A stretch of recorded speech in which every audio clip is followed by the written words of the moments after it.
கர்மா வெஸ் தர்மா. கர்மா ஒரு தண்டனையே இல்லைங்க. அது ஒரு லெசன். கர்மா உங்களை எந்த விஷயத்திலயும் கண்ட்ரோல் பண்ணியோ முடக்கியோ வைக்காதுங்க. நீங்க உங்களை லவ் பண்ணலனா நீங்க எப்படி மத்தவங்களை லவ் பண்ண முடியும்? அது ஆன்மாவை பரிபூரணமாக்காது. கடந்த சில வாரங்களாக சோல்ஸ் பெர்ஃபெக்ஷன், அதாவது இந்த புத்தகத்தை எழுதியவங்க சில்வியா பிரவுன். அவங்க எழுதின இந்த புத்தகத்துல இருந்து பல விஷயங்களை நம்ம பார்த்துட்டு வரோம். அதனுடைய தொடர்ச்சி தான் இந்த வாரமும் கூடங்க. பல விஷயங்களை நம்ம பல வாரங்களா தொடர்ந்து பார்த்துட்டு இருந்தாலும் இன்னைக்கு பார்க்க போற முக்கியமான தலைப்பு என்னன்னு பாத்தீங்கன்னா, கர்ம வினையும் கடமை அறமும். இதை இங்கிலீஷ்ல சொல்லணும்னா, சான்ஸ்கிரிட்ல எஸ்பெஷலி சொல்லணும்னா, கர்மா வெஸ் தர்மா அப்படின்னு ஷார்ட்டா சொல்லலாம். ஃபர்ஸ்ட் நம்ம என்ன தெரிஞ்சுக்கணும்னா, கர்மானா என்னங்க? கர்மானா செயல்ங்க. அந்த செயல்ன்றது நம்ம ஒரு எண்ணமாகவோ, உணர்ச்சியாகவோ, வார்த்தைகளாகவோ, இல்ல செயலாகவோ, எது மூலியமா நீங்க ஒரு நல்ல விஷயத்த செஞ்சீங்கன்னா, அது நல்ல கர்மா. இந்த கெட்ட விஷயத்த செஞ்சீங்கன்னா, கெட்ட கர்மா. இவ்வளவுதான். ரொம்ப சிம்பிள். தர்மானா டியூட்டி, ரைட்டியஸ்னஸ் அப்படின்னு சொல்லலாம். உங்க கடமை. எது உங்களுடைய கடமை? இந்த காலத்துல எல்லாருக்குமே கர்மாவை பத்தின ஒரு விழிப்புணர்வு இருக்கிறதுனால, இத செஞ்சா கெட்ட கர்மாவா போயிடுமோ, அது செஞ்சா கெட்ட கர்மாவா போயிடுமோ அப்படின்னு பயந்து பயந்து எதெல்லாம் அவங்க தவிர்க்கலாமோ அந்த விஷயத்த கூட ரொம்ப பயந்து செய்ய ஆரம்பிக்கிறாங்க. சரி, செய்யறதுனால என்னங்க, நல்லதுதானங்க, செஞ்சுட்டு போட்டுமே அப்படின்னு நீங்க நினைக்கலாம். ஆனா இல்லைங்க. அப்படி செய்யறதுனால என்ன ஆகும்னா, உங்களுடைய ஆன்மா ஒளி இழந்து போயிடும். அப்படி ஒளி இழந்து போனா அந்த ஆன்மா பெர்ஃபெக்ட் ஆகாது. சோ இன்னைக்கு அத பத்தின ஒரு விழிப்புணர்வை உருவாக்குறதுக்கு தான் இன்னைக்கு நான் எடுத்திருக்கிற இந்த தலைப்பு, கர்மா வெஸ் தர்மா. சோ ஃபர்ஸ்ட் பாயிண்ட் என்ன பார்க்க போறோம்னா, கர்மா ஒரு தண்டனையே இல்லைங்க. அத நினைச்சு அவ்வளோ வருத்தப்படவோ கவலைப்படுறதுக்கோ அது ஒரு தண்டனைலாம் இல்ல. அது ஒரு பாடம். அது ஒரு லெசன் அப்படின்னு சொல்லலாம். சில பேருக்கு கஷ்டம்லாம் வரும்போது அவங்க என்ன தெரியுமா சொல்லுவாங்க? முன்ன ஜென்மத்துல நான் என்ன பாவம் செஞ்சேனோ அப்படின்னு சொல்லி ரொம்ப வருத்தப்படுவாங்க. அது மாதிரி வருத்தப்படாம, இந்த சூழல் எனக்கு என்ன பாடத்தை கத்துக் கொடுக்குது அப்படின்னு சில்வியா பிரவுன் பார்க்க சொல்றாங்க. அப்படி நீங்க உங்க பாடத்தை நீங்க கரெக்ட்டா புரிஞ்சுக்கிட்டீங்கன்னா, அது உங்களுடைய ஆன்மாவ ஒரு அடுத்த நிலைக்கு எடுத்துட்டு போகும். அது உங்களுடைய சோல பெர்ஃபெக்ட் பண்ணும் அப்படின்னு சொல்றாங்க. அடுத்தது, நீங்க கர்மா உங்கள எந்த விஷயத்திலயும் கண்ட்ரோல் பண்ணியோ, முடக்கியோ வைக்காதுங்க. ஒருவேளை நீங்க சொல்லலாம், "ஆனா என்னங்க இன்னைக்கு இந்த கால சூழல்ல பார்த்தீங்கன்னா, எவ்ளோ கஷ்டப்படுறோம் தெரியுங்களா?" அப்படின்னு நீங்க சொல்லலாம். ஆமாங்க. கடந்த காலத்துல நம்ம செஞ்ச சில செயல்கள்னால இப்போ நீங்க கஷ்டப்படலாம். ஆனா, இன்னைக்கு இந்த நொடி உங்க கையில இருக்கு. இத நீங்க சரியா செஞ்சீங்கன்னா, உங்க எதிர்காலத்த நீங்க மாத்தலாம். அப்போ உங்க எதிர்காலம் யார் கையில இருக்கு? உங்க கையில தானே இருக்கு. சோ, அதனால சில்வியா பிரவுன் என்ன சொல்றாங்கன்னா, உங்கள கடந்த காலத்த பத்தி வருத்தப்படாம, நிகழ்காலத்துல உங்களுடைய கவனம் முழுவதையும் செலுத்த சொல்றாங்க. 3வதா, அன்பும் ஈகையும் கர்மாவின் சரியான பாதை அப்படின்றாங்க. அன்புனா எல்லாருக்குமே தெரியும். ஈகைனா என்ன? கிவிங். வாழ்க்கைன்றது உங்கள பத்தின விஷயம் மட்டும் இல்லைங்க. உங்கள சுத்தி இருக்கிற மத்தவங்களோட நீங்க சேர்ந்து எப்படி வாழறீங்க அப்படின்றது தான் ரொம்ப முக்கியம். அப்படி நீங்க வாழும்போது, அவங்களுக்கு நெறைய அன்பு குடுங்க. நெறைய கிவிங் பண்ணுங்க. அதாவது நெறைய குடுங்க. அதுதான் ஒரு நல்ல கர்மாவ உருவாக்கும் அப்படின்றாங்க. அப்போ மெயினா நீங்க மத்தவங்களுக்கு குடுக்கறதுக்கு முன்னாடி இன்னொரு விஷயமும் நீங்க செய்யணும். அது என்னன்னா செல்ஃப் லவ். ஏன்னா, நீங்க உங்கள லவ் பண்ணலனா, நீங்க எப்படி மத்தவங்கள லவ் பண்ண முடியும்? இந்த லைன நான் படிக்கும்போதுங்க, எனக்கு பிரதீப் விஜய் சாரு நெறைய இடத்துல இது சொல்வாரு. அதாவது, உங்ககிட்ட என்ன இருக்கோ, அதுதான் நீங்க மத்தவங்களுக்கு குடுப்பீங்க. இப்ப உங்களுக்கு பணம் இருந்தா, மத்தவங்களுக்கு பணம் குடுப்பீங்க. உங்ககிட்ட நெறைய பொருட்கள் இருந்தா, மத்தவங்க கிட்ட பொருட்கள் குடுப்பீங்க. ஆ உங்ககிட்ட கோவம் இருந்தா, அததான் நீங்க மத்தவங்க கிட்டயும் குடுப்பீங்க. அதே மாரி தான். உங்ககிட்ட அன்பு இருந்தால் மட்டும் தான், மத்தவங்க கிட்ட அன்ப குடுப்பீங்க. அப்போ அந்த அன்பு நீங்க உங்ககிட்ட நெறைய குடுக்கணும். ஓகேங்களா? போன ஜென்மத்திலயோ, இல்ல போன அ கடந்த வாழ்க்கையிலயோ ஏதோ சில தவறுகள் செஞ்சிருக்கலாம். என்ன பண்ணுவாங்கன்னா, சில பேரு, "ஐயோ! நான் தப்பு செஞ்சுட்டேன், தப்பு செஞ்சுட்டேன்னு" அவங்களே போட்டு ரொம்ப கஷ்டப்படுத்திப்பாங்க. அப்படிலாம் பண்ணாதீங்க. முதல்ல உங்கள நேசிக்க கத்துக்கோங்க. பரவால்ல, நம்ம ஏதோ தப்பு செஞ்சுட்டோம். இந்த தப்புல இருந்து நான் கத்துக்க வேண்டியது என்ன? அப்படின்னு புரிஞ்சுகிட்டு, உங்க மேல நெறைய அன்ப செலுத்த சொல்றாங்க. அப்பதானங்க நம்ம மத்தவங்க கிட்ட அன்பு செலுத்த முடியும். இல்லைங்களா? அதுக்காக தான் சில்வியா ப்ரவுன் அப்படி சொல்றாங்க. அடுத்தது, நம்ப தனியா வாழ பிறந்தவங்களும் இல்ல. ஏன் இத வந்து சில்வியா ப்ரவுன் அப்படி சொல்றாங்கன்னா, சில பேரு, "ஐயோ! நான் இப்படி செஞ்சுட்டா கெட்ட கர்மாவா மாறிடுமோ? பெட்டர் நான் யார்கிட்டயும் பேசலப்பா. நான் தனியா ஒரு ரூம்ல இருந்துக்கிறேன். யாரோடையும் இன்டராக்ஷன் பண்ண நான் ரெடியா இல்ல." அப்படின்னு அவங்க வந்து ஆரம்பிச்சுருவாங்க. அப்படி வாழ ஆரம்பிச்சுருவாங்க. அதுவும் பண்ண வேணான்றாங்க அவங்க.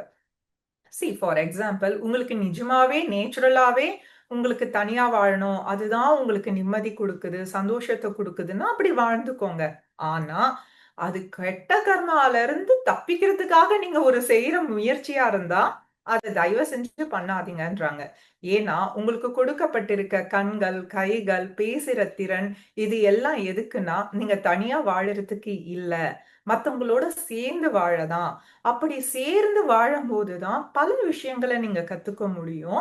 உங்க ஆன்மாவ அடுத்த நிலைக்கும் எடுத்துட்டு போக முடியும். அதனால கர்மாவ நெனச்சு ரொம்ப பயப்பட தேவையில்ல அப்படின்னு சொல்றாங்க. அடுத்தது, எதிர்மறையான விஷயங்கள் உங்க வாழ்க்கையில ஏற்படும்போது, அவங்க இந்த விஷயத்த நகைச்சுவையோட கடக்க முயற்சி பண்ண சொல்றாங்க. இது என் வாழ்க்கையில நான் இதுவரைக்கும் செஞ்சதே இல்லைங்க. அதாவது கஷ்டமான சூழல்ல எப்படிங்க நான் சிரிக்கிறது? அது ரொம்பவே கஷ்டமான விஷயம்ன்றது எனக்கே தெரியுது. ஆனா சில்வியா ப்ரவுன் அத செய்யுங்க. ஏன்னா, ஒரு நகைச்சுவை உணர்வோட நீங்க உங்களுடைய கஷ்ட காலத்த கடக்கும்போது தான், அதனுடைய அந்த இறுக்கத்தன்மை குறையும்ன்றாங்க. அடுத்தது. இன்னொன்னு அவங்க என்ன சொல்றாங்கன்னா, நீங்க அளவுக்கு அதிகமா அமைதியாவோ, பணிவாவோ இருக்க வேண்டிய அவசியமே இல்லன்றாங்க. அதாவது, நான் இப்ப பேசிட்டேனா, இது கெட்ட கர்மாவா மாறிடுமோ? அவங்க என்னை எவ்ளோ கேவலமா பேசினாலும், எவ்ளோ தவறா நடந்தாலும், நான் வந்து அமைதியா இருக்கேன்ப்பா. நான் பேச மாட்டேன். ஏன்னா எனக்கு பயமா இருக்கு. இது கெட்ட கர்மாவா மாறிடுச்சுன்னா, அப்படின்னு மட்டும் செஞ்சிராதீங்கன்றாங்க. ஏன்னா, நீங்க பேச வேண்டிய இடத்துல கட்டாயமா பேசி தான் ஆகணும். அப்படி நீங்க பேசாம இருந்தாலும் அது கெட்ட கர்மா தான். அவங்க கோழைத்தனத்துக்கும், அமைதிக்கும் நெறைய வித்தியாசம் இருக்கு.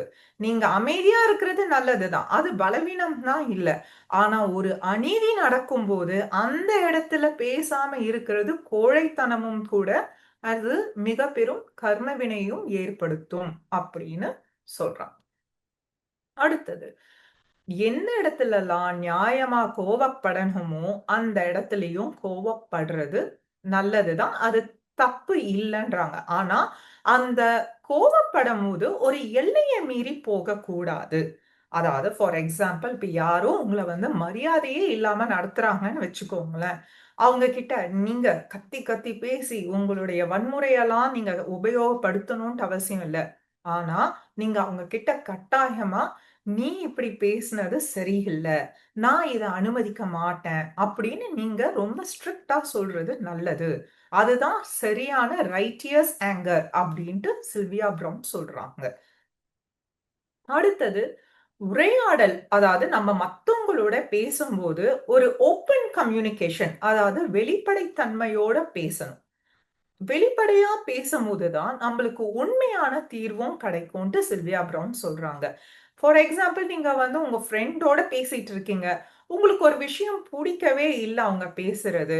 இருந்தாலும் ஃப்ரெண்டு தானே அப்படின்ட்டு உங்க மனசுக்குள்ள அதை எல்லாம் புதைச்சு வச்சு கண்ட்ரோல் பண்ணி, அப்படிலாம் நீங்க கான்வர்சேஷன அடுத்த நிலைக்கு எடுத்துட்டு போகாதீங்க. புடிக்கலன்னா, புடிக்கலன்னு சொல்லுங்க. அதாவது அத வந்து முகத்துக்கு முகமா அவங்க வந்து கஷ்டப்படுற அளவுக்கு சொல்ல வேண்டாம்.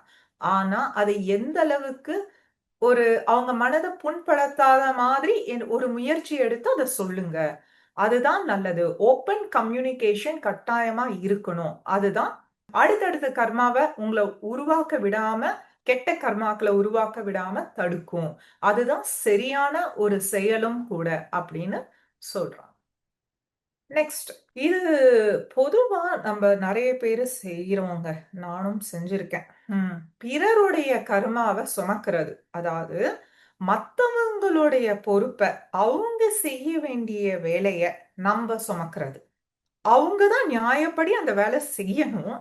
ஆனா, அந்த வேலைய அவங்க மேல இருக்கிற அதீக அன்புனால, அவங்க பொறுப்பா இருக்க வேண்டிய இடத்துலயும் கூட அந்த வேலைய இழுத்து போட்டு நம்ப செய்றது. சில சமயத்துல சில பேரு இன்னொரு எக்ஸ்ட்ரீமிட்டிக்கு கூட போவாங்க. அதாவது அவங்களுக்கு புடிச்ச ஒரு நண்பர் ஒரு தவறு செஞ்சுடுறாங்கன்னு வச்சுக்கோங்களேன். அந்த பழிய கூட இவங்க ஏற்க ரெடியா இருப்பாங்க. அது மாரி பண்ணக்கூடாதுன்னு சொல்றாங்க சில்வியா ப்ரவுன். ஏன்னா, அது அவங்க கத்துக்க வேண்டிய பாடம். அவங்க கத்துக்க வேண்டிய பாடத்த நம்ப உள்ள இன்டர்ஃபியர் ஆயி தடுத்து அவங்கள கத்துக்க விடாம செய்றோம். இது ரொம்ப ஒரு கெட்ட கர்மா. அந்த மாதிரியான வேலைகள செய்யாதீங்க அப்படின்றாங்க. அடுத்தது, நீங்க ஒரு பொறுப்பையோ, ஒரு மத்தவங்களுக்கு உதவும்போதோ, சில்வியா ப்ரவுன் உங்கள ஒரு சில கேள்விகள கேட்டு பார்த்துக்க சொல்றாங்க. ஏன் இந்த கேள்விகள நீங்க கேட்டு பார்க்கணும்னா, அந்த கேள்விகள் தான் தீர்மானிக்கும். நீங்க அளவுக்கு அதிகமா ஒருத்தவங்களுக்கு உதவுறீங்களா? இல்ல பொறுப்புகள சுமந்திருக்கீங்களான்ட்டு. அது என்ன கேள்வின்னா, இந்த வேலைய இந்த இந்த ஹெல்ப்ப நான் ரசிச்சு தான் செய்றேனா? இந்த வேலைகள்லாம் எனக்கு எரிச்சல தருதா? நான் இத வெறுக்கிறேனா? அப்படின்னு இந்த 3 கேள்விகள். 3 இல்ல ஒரு 4, 5 கேள்வி இது மாரியான கேள்விகள கேட்க சொல்றான். இதுக்கு ஒரு வேள பதில், "இல்ல, நான் ரசிச்சு செய்யல. எனக்கு எரிச்சல் தான் தருது. நான் இத வெறுக்கிறேன்." அப்படின்னு பதில் வந்தா, சில்வியா ப்ரவுன் சொல்றாங்க, "நீங்க அளவுக்கு அதிகமா அந்த விஷயத்துல ஒரு சுமைய எடுத்திருக்கீங்க. அதுல அந்த மாதிரியான பொறுப்பை ஏத்துக்கிறதுல ஒரு அர்த்தமே இல்ல. அதனால அளவு அறிஞ்சு உங்க பொறுப்ப எடுத்துக்கோங்க. அப்பப்ப இத மாதிரியான கேள்விகள கேட்டு உங்கள சுய பரிசோதனை பண்ணிக்க சொல்றாங்க." நெக்ஸ்ட் என்னன்னா, தர்மமும் எல்லைகளும் அப்படின்ற விஷயத்துல, அவங்க ஒரே ஒரு விஷயம் தாங்க இந்த புக் நான் படிக்கும்போது சில்வியா ப்ரவுன் ஸ்ட்ரிக்ட்டா ஆமா இது பண்ணீங்கன்னா பெரிய ஒரு கர்மால முடியும்னு சொன்ன ஒரு விஷயம் என்னன்னு பார்த்தீங்கன்னா, குழந்தைகளை வளர்ப்பதில் அதுதான் மிக பெரும் தர்மமும் ஆகும். இத நீங்க செய்யலன்னா, இது மிக பெரும் கர்மாவும் ஆகும் அப்படின்றாங்க. ஸோ, இது நம்ப எல்லாருமே சிறப்பா செய்றோம். ஆனா, சில இடங்கள்ல நம்ப பார்க்குறதும் உண்டு. ஒரு பொறுப்பான பேரண்ட்ஸா இருக்க மாட்டாங்க. ஸோ, அது மாரி நீங்க பார்த்தீங்கன்னா, கொஞ்சம் எஜுகேட் பண்ணுங்க. கொஞ்சம் இது ரொம்ப மோசமான கர்மா. தயவு செஞ்சு அவங்க அவங்க கால்ல நிக்கிற வரைக்கும் கொஞ்சம் உதவி பண்ணுங்க அப்படின்னு நம்ம அட்வைஸ் பண்ணலாம். அடுத்தது, மத்தவங்களுக்கு உதவுறது நல்லதுதான். ஆனா, அவங்கள உங்களையே சார்ந்திருக்கிறபடி உதவி பண்ணவும் கூடாது. அதாவது ஃபுல் டிபெண்டன்ஸ் ஆன் யூ அப்படின்ற ஒரு விஷயத்துல கேர்ஃபுல்லா இருக்க சொல்றாங்க. எக்ஸாம்பிள்க்கு சொல்லணும்னா, ஒரு இப்பதான் ஒரு ஒரு ஒரு அம்மா இருக்காங்க. அவங்க கணவர் இப்போ ரீசென்ட்டா இறந்துட்டாங்கன்னு வச்சுக்கோங்களேன். 2 குழந்தைகள வச்சுட்டு இருக்காங்க.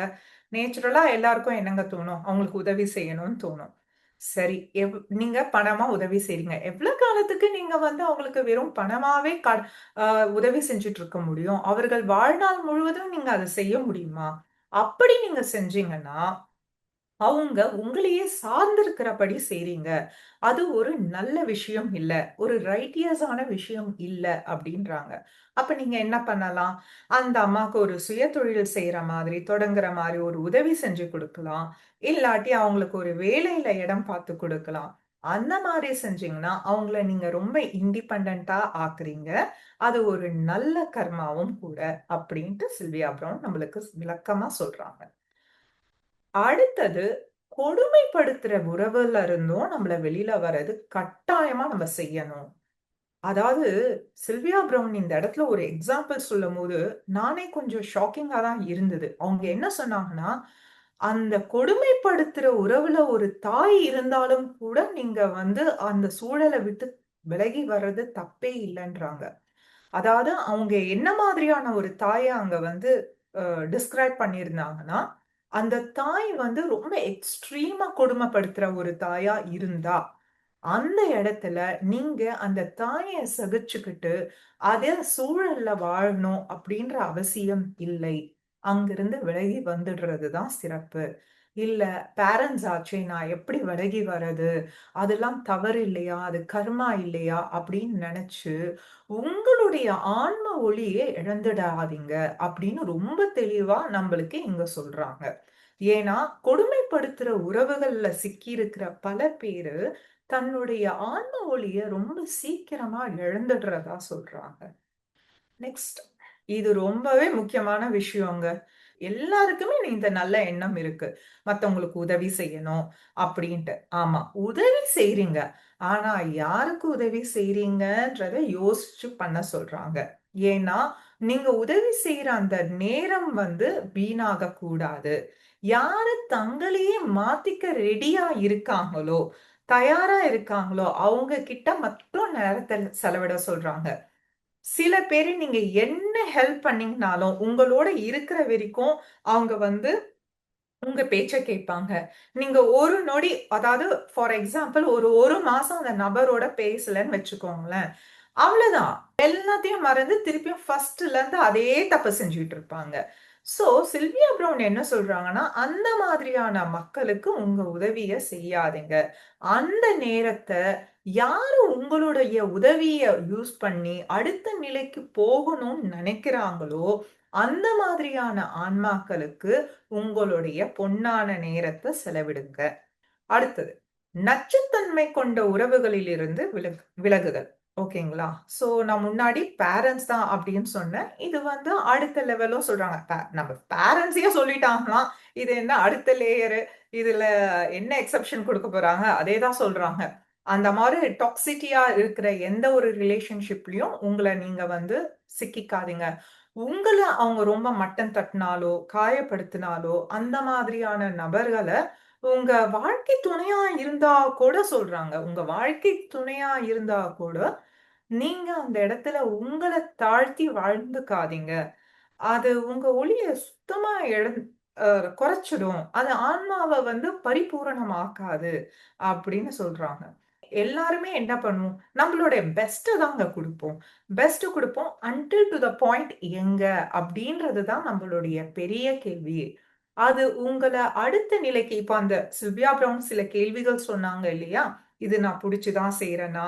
இதுல எனக்கு திருப்தி இருக்கா? இந்த மாதிரியான கேள்விகள் நீங்க கேட்டு பாருங்க. ஒருவேள, இல்ல பரவால்ல இதனால எனக்கு அவ்ளோ ஒண்ணும் கஷ்டம் இல்ல அப்படின்னு நீங்க நெனச்சீங்கன்னா, ஓகே ப்ரொசீட் பண்ணுங்க. இல்ல என்னால அடுத்த ஸ்டெப் கூட எடுத்து வைக்க முடியல அப்படின்னு ஃபீல் பண்ணும்போது தான், நீங்க அடுத்தது என்ன செய்யணும்ன்ட்டு நீங்க உங்களையே கேள்வி கேட்கணுங்க. அடுத்தது மத்தவங்களுக்கு தர்மம் மத்தவங்களுக்கு உதவுறது தர்மம் தான். ஆனா, அது எந்த அளவுக்குன்னு கேள்வி கேட்கணும்னு நான் சொன்னேன். அதாவது இந்த இடத்துல உங்க உயிருக்கோ, இல்லாட்டி உங்க உடலுக்கோ ஆபத்து வரும்போது, கட்டாயமா அதுலருந்து விலகி வந்துரணும். ஏன்னா, உங்க உடம்பு உங்களுக்கு இறைவனால கொடுக்கப்பட்டது. அந்த உடலுக்கே ஒரு ஆபத்து வர சூழல்ல, நீங்க உங்கள தான் பாதுகாத்துக்கணுமே தவிர்த்து, அந்த இடத்துல மத்தவங்களுக்கு உதவணும். ஃபார் எக்ஸாம்பிள் இப்போ ஹைவேஸ்ல ஒரு லேடி கார் டிரைவ் பண்ணிட்டு போறீங்க. ஓகேங்களா? நல்ல இருட்டா இருக்குது. ஓகேங்களா? நைட் ஒரு 10 மணிக்குன்னு வச்சுக்கோங்களேன். நீங்க ஆல்ரெடி ஹைவேஸ்ல போம்போதே பயந்துட்டு தான் நம்ம போவோம். அப்ப யாரோ கை காமிச்சு எனக்கு லிஃப்ட் குடுங்கன்னு கேட்கறாங்க. அந்த இடத்துல இல்ல உதவி செய்வதே மிக சிறந்த பணி. நான் செய்தே தீர்வேன் அப்படின்னு சொல்லிட்டு வண்டிய நிறுத்தி நீங்க ஹெல்ப் பண்ணீங்கன்னா, அது உங்க உயிருக்கே ஆபத்தா போகும். சோ இந்த மாதிரியான வேலைகள்லாம் செய்யாதீங்க அப்படின்னு தாங்க நம்மளுக்கு சொல்ல முயற்சி பண்றாங்க. அடுத்தது.